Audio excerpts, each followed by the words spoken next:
This is Sam's Trains and welcome to another video. Today's video we are going to be doing a layout update. I'm going to be taking you around the layout and showing you quite a bit of stuff that has changed since my first ever video.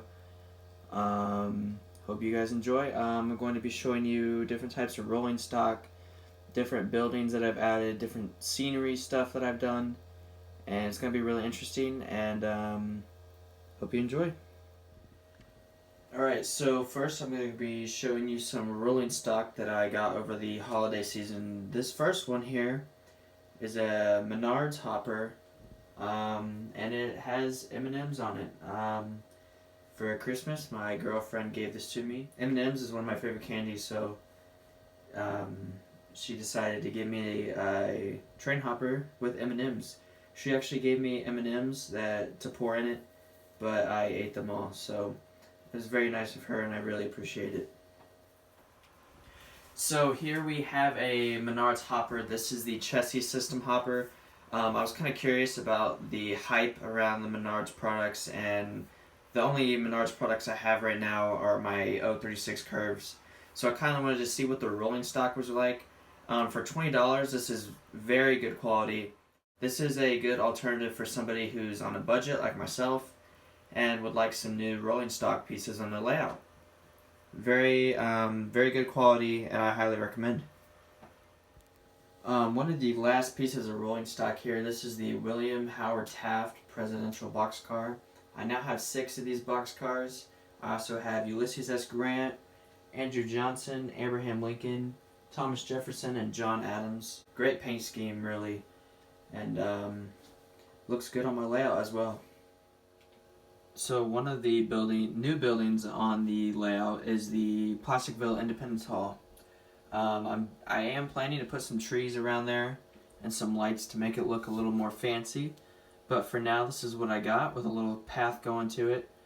Scenery is still in progress, but I'll go over that later in the video. Alright, so this is the Plasticville Church. Now, my original idea for the layout was to have a grocery store here, but I already have one on the layout, and it's right under, it's the Menards building. I'll reference that here. And so I was like, well, I already have a grocery store, so let's add a church. I'm planning to do like kind of a park scene back here.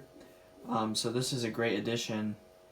Now, originally the church came with, the Plasticville Church came with cloth windows that you could put on, but when I received the box, over time those windows degraded basically into dust.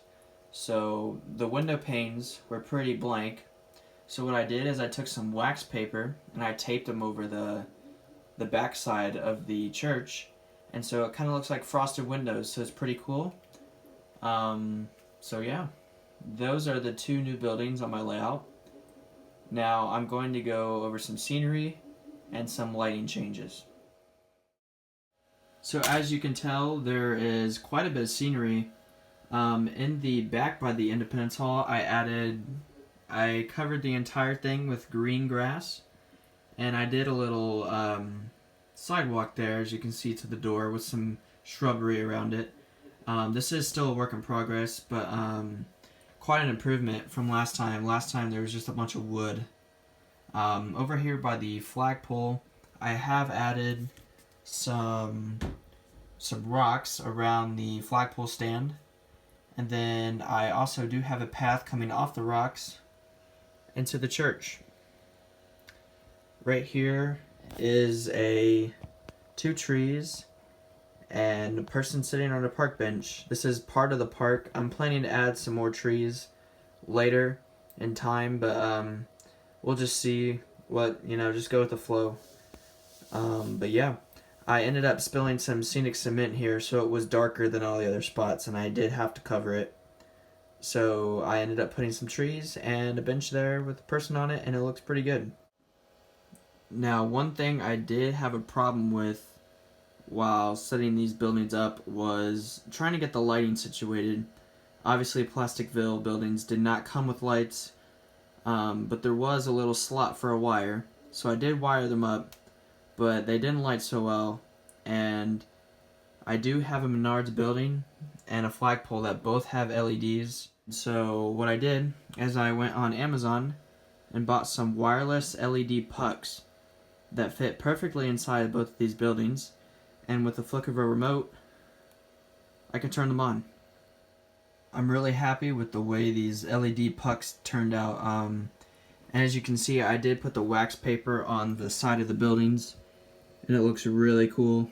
Adds a nice effect to the church, and you can't see inside, so it's perfect. And same thing with the Independence Hall. It turned out really well, and now I don't have to mess with wires or anything, and I can easily remove the roof and replace the batteries if need be. But yeah, it actually turned out really well. As you can see, there's just one LED puck in there, and it sits perfectly inside. With the touch of a remote, I can turn it off, turn it on, lower the brightness, and raise the brightness. So yeah, worked out really well. Now standing back from the table, you can still see the LEDs. They're pretty bright, and it kind of blends the whole town together, in my opinion. Turned out really well. Still working on some scenery, planning to add more trees, maybe another building here or there. But for now, it's mostly done. I just need to add some streetlights and some cars and do a little bit more groundwork, and we're almost done.